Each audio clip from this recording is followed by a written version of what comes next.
Break के बाद एक बार फिर से आपका स्वागत है। ब्रेक पे जाने से पहले हम बात कर रहे थे गठबंधन की गांठों की। बात बीच में रह गई थी, वहीं से शुरू करेंगे। जगदीश जी, बार बार मैं फिर कह रहा हूं, आप कहते हैं कि हमारा केंद्रीय नेतृत्व फैसला करेगा हरियाणा जनहित कांग्रेस के साथ बीजेपी का जो गठबंधन है, लेकिन जिस तरह से आप ही के नेता बार बार सवाल उठा रहे हैं, आपको नहीं लगता कि अब इस गठबंधन पर बहुत ज्यादा सवाल हो गए हैं? एक विश्वास और एक जो कहते हैं कि गठबंधन रिश्ते का जो धर्म होता है वो कहीं ना कहीं टूट रहा है। वो धर्म नहीं टूटा, रिश्ते में दरार नहीं है, किंतु राजनीति में बदलाव आते रहते हैं और बदलती परिस्थितियों के अनुसार यदि आप अपने रिव्यू नहीं करते अपनी सारी चीजों को तो आप पिछड़ जाएंगे जी। तो आज जो परिवर्तन आए हैं हरियाणा की राजनीति में सीधे से जी ठीक, उसको ध्यान में रखते हुए हम सारी चीज रिव्यू करेंगे और रिव्यू हो गए वो स्टेट लेवल पे नहीं होगा, नेचुरली केंद्रीय नेतृत्व के सामने ही होगा। कल ही हमने इस निमित्त बैठक रखी थी और हमारा जो कोर ग्रुप है 14-15 लोगों का, वो प्लस जो हमारे 7 मेंबर पार्लियामेंट चुनकर आए हैं बीजेपी के, वो हम 3-4 घंटे बंद कमरे के अंदर काफी डिस्कशंस हमने किए, जिसमें सबसे पहला एजेंडे में हमारा यही था कि इस चुनाव के अंदर ये सब टीम थी जो संभालने वाले थे, तो आपके जो एक्सपीरियंस इस चुनाव में आए हैं, खट्टे हैं या मीठे हैं, वो शेयर कर लें आपस में। सबसे पहले यही किया था। उसमें ये चर्चाएं भी आई जो आपने कहा, सबने अपनी अपनी बातें रखी हैं। बात रखना अलग चीज है, किंतु हमारा ये कहना है कि हमारा आज भी समझौता वो हजका के साथ है। मैं मुख्य साहब एक चीज बीच में जोड़ना चाहूंगा। आप कहते हैं आपने एक टीम बनाई और कहीं ना कहीं उस टीम ने ही आज जो आपके नेतृत्व में टीम बनाई गई थी हरियाणा के अंदर, उसने ही जीत हासिल की है। आज उसने ही हरियाणा में बीजेपी की पकड़ मजबूत बनाई है कि वो विधानसभा चुनाव में अकेले लड़ने तक का मादा रखने की बात करती है, सिर्फ आपके नेतृत्व में जिस तरह से मेहनत की गई। लेकिन आज उस टीम में ही कहीं ना कहीं दरारें नजर आती हैं, कुछ लोग बंटे नजर आते हैं गठबंधन के रिश्ते पर। आपको नहीं लगता कि ये गठबंधन कहीं खुद ही के आपस के लोगों में एक मतभेद पैदा कर दे, मनभेद पैदा कर दे? एक वक्तव्य को लेकर के आप ऐसी बात कर रहे हैं, मैं समझता हूं कि जो मैंने सबसे डिस्कशन किया है, ऐसा अलग मत किसी का भी नहीं है, सब एक मत हैं और वो मत वही है जो मैं आपको बतला रहा हूं कि बदली हुई परिस्थितियों के कारण हमें अपने रिलेशंस, अपने अलायंस, अपनी फंक्शनिंग को रिव्यू करना चाहिए। हम कहां खड़े हैं, फायदा हुआ है, नुकसान हुआ है, आगे क्या करना है, ये रिव्यू करना है, उसके आधार पर निर्णय करेंगे। सर्वसम्मत है, एक कोई डिफरेंट मत नहीं किसी का इसमें। जो जिनकी आप बात करें, उन्होंने जो बात की उन्होंने भी ये की है, मैंने भी ये बात की है, हर एक का एक ही मत है और हम मिलकर के बैठेंगे। अभी तक हमने तो ओपिनियन लिया, अगली बार जब बैठेंगे रिव्यू करते हुए केंद्र के नेताओं के साथ बैठेंगे और आप डिस्कस करने के पश्चात बदली हुई परिस्थिति के अंदर यदि कोई चेंज लाने की जरूरत होती है तो वहां डिस्कस किया जाएगा। विधानसभा चुनाव के आगे अब मेहनत करनी है। लगातार हमने तमाम लोगों से बात की, रामेंद्रजीत जी से भी बात की, अश्विनी कुमार से बात की, तो वो कहते हैं अभी 6 महीने और मेहनत करनी है, अभी हमें विधानसभा में जीत दिलानी है। रामेंद्रजीत ये कहते हैं तो अश्विनी कुमार कहते हैं कि मैं बार बार कहता आया हूं कि अब बीजेपी को अकेले मैदान में उतर जाना चाहिए। तो नहीं, मैं निवेदन कर रहा हूं आपसे कि भारतीय जनता पार्टी वाहिद रूप से एक ऐसी पार्टी है जहां पार्टी के अंदर इनर डेमोक्रेसी है, सबको अपनी बात करने का एक मौका मिलता है। आम आदमी पार्टी की तरफ से नहीं, जो आप कहने को डेमोक्रेसी की बात करते हैं किंतु वहां पर 2 आदमी फैसला करते हैं सबको, हमारे यहां ऐसा नहीं है।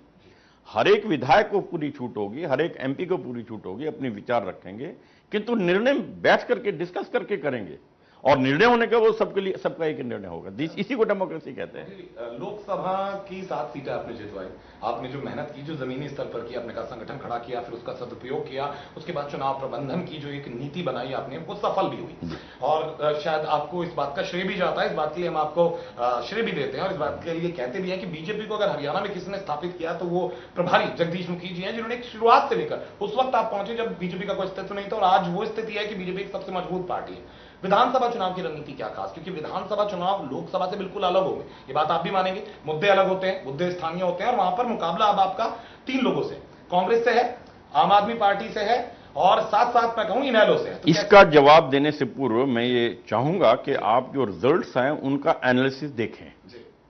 आपकी जानकारी में है कि जिन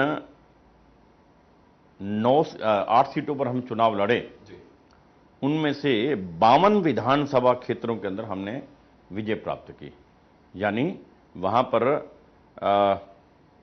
72 में से 52 सीटों पर विजय प्राप्त की है। इसी प्रकार से हमारे जो पार्टनर हजका वाले हैं, उन्होंने 2 सीटों पर चुनाव लड़ा, वहां पर भी 18 सीटें थी, वहां पर उनमें से 8 सीटों पर विजय प्राप्त की। कुल मिलाकर के 60 सीटों पर हमें विजय प्राप्त हुई है। इस तथ्य को ध्यान में रखते हुए और जो एक हमेशा हरियाणा के अंदर बात रही है कि कास्ट के आधार पर वोट दिया जाता है, मैं धन्यवाद करता हूं अपने राष्ट्रीय नेतृत्व का, विशेषकर श्रीमान नरेंद्र मोदी जी का, जिन्होंने देश के अंदर एक नई भावना पैदा करके जात पात से ऊपर उठ करके विकास के एजेंडे पर चुनाव को लाके खड़ा किया। उसका हमें बहुत बड़ा लाभ हरियाणा में भी मिला और मुझे पूरा विश्वास है कि इस बार जो चुनाव होंगे विधानसभा के हरियाणा के अंदर, वो इस जात पात से ऊपर उठ करके चुनाव हम करेंगे। मैं कहूंगा मुखी जी कि नरेंद्र मोदी जी ने तो अपनी बातें कही, लेकिन उन बातों को जनता तक पहुंचाने वाले मुखी साहब थे जो हमारे साथ इस वक्त बैठे हैं। मैं अपने दर्शकों को भी कहूंगा कि वो जो एजेंडा जिसकी बात कर रहे हैं जगदीश मुखी जी, कि जात पात से ऊपर उठकर विकास के नाम पर वोट देना या बदलाव के नाम पर वोट देना, उसे समझाना सबसे मुश्किल था हरियाणा में, और शायद उसे समझाने में आप कामयाब रहे। नहीं, देखिए, ये जगदीश मुखी का काम नहीं था केवल मात्र, आप इसे गलतफहमी न रखें। मैं वहां प्रभारी हूं, मेरा फर्ज है वहां पर इनिशिएट करना और चालना देना, किंतु वहां जो टीम बनी हुई हमारी 10-15 लोगों की टीम है, क्रूशल, जिसकी मीटिंग कल हमने रखी थी, उन सब ने दिन रात लगा के काम किया है। हमारी गाइडेंस थी, चालना थी, प्लाट करने वाली थी, ठीक है, और उसको फिर रिव्यू करने वाली बात थी, मॉनिटर करने वाली बात थी, किंतु काम करने वाले हमारे वही शेर थे, पूरी की पूरी टीम जो थी। प्रभाव अगर किसी का रहे और एक सही मार्गदर्शन मिले तो एक अच्छी टीम बनती है और अच्छी टीम विजय भी प्राप्त करती है, जो आपने की भी। लेकिन फिलहाल विधानसभा पर वापस लौटते हैं। जी, विधानसभा चुनाव को लेकर क्या खास रणनीति? लोकसभा और विधानसभा में काफी अंतर है। मैं मानता हूं आपकी बात को, बहुत बड़ा अंतर है। जैसा मैंने कहा, हरियाणा की राजनीति कास्ट रिडन रही है, हमेशा से प्योरली कास्ट रिडन रही है, और मैं पहली बार मैं ये इन चुनावों के अंदर कास्ट से ऊपर उठ करके हरियाणा के लोगों ने वोट दिया है, और मैं उम्मीद करता हूं आने वाले विधानसभा चुनावों के अंदर भी हम कास्ट से ऊपर उठ करके हरियाणा वासी वोट डालेंगे। हम हरियाणा वासी बोल रहा हूं क्योंकि मैं भी बेसिकली हरियाणा से ही हूं, तो ये एक बहुत बड़ी उपलब्धि है।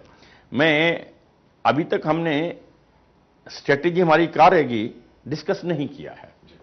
आज हम चुनावों का एनालिसिस कर रहे हैं, अब माइन्यूट एनालिसिस करेंगे। हर सीट के अंदर कैसे कैसे vote, polling booth wise vote हमारे पास हैं, उनका एनालिसिस करेंगे। उसके आधार पर फिर हम अपनी स्ट्रेटेजी बनाएंगे कि हम कैंडिडेट किस प्रकार से चूज करें। और जो आपने कहा है कि हमारा अलायंस कैसा रहेगा, हम अलग से लड़ेंगे। हमने बताया आपको, हमारा अलायंस आज भी हजका के साथ है। बदली हुई परिस्थिति के अंदर डिस्कस करेंगे उसके ऊपर बात। बिल्कुल, यहां अगर हम बात करें, कांग्रेस कहती है कि उसका मुकाबला हरियाणा में सिर्फ बीजेपी से है और बीजेपी का हरियाणा में विधानसभा में कोई वजूद नहीं है। इनेलो कहती है कि उसका कांग्रेस से कोई मुकाबला नहीं है और बीजेपी से कोई मुकाबला नहीं है, क्योंकि बीजेपी का कोई अस्तित्व नहीं है, उसका मुकाबला कांग्रेस से है, कांग्रेस को साफ कर देंगे। बीजेपी किससे अपना मुकाबला मानती है हरियाणा में? देखिए, प्रैक्टिकली ये जो बात कर रहे हैं दोनों ही गलत हैं। वस्तुस्थिति सबके सामने आ गई है। ये अब मेरे कहने में या उनके कहने में कोई औचित्य नहीं है, क्योंकि प्रजातंत्र में हेड काउंट होता है, रिजल्ट ही होते हैं, वो सामने आ गए हैं। आज कांग्रेस का अस्तित्व नाम का नजर नहीं आया, किंतु आप देखेंगे कुल मिलाकर के भारतीय जनता पार्टी को जहां सबसे ज्यादा वोट मिला है, उसी के साथ दूसरे तीसरे नंबर पे लगभग बराबर से वोट जो मिले हैं वो हजका, इसको अपना इनेलो को भी मिले हैं और कांग्रेस को भी मिले हैं। इसका मतलब ये है आज भी वहां पर हजका तो भाजपा के साथ हो गई, तो ट्रायंगुलर कंटेस्ट की मैं उम्मीद कर रहा हूं।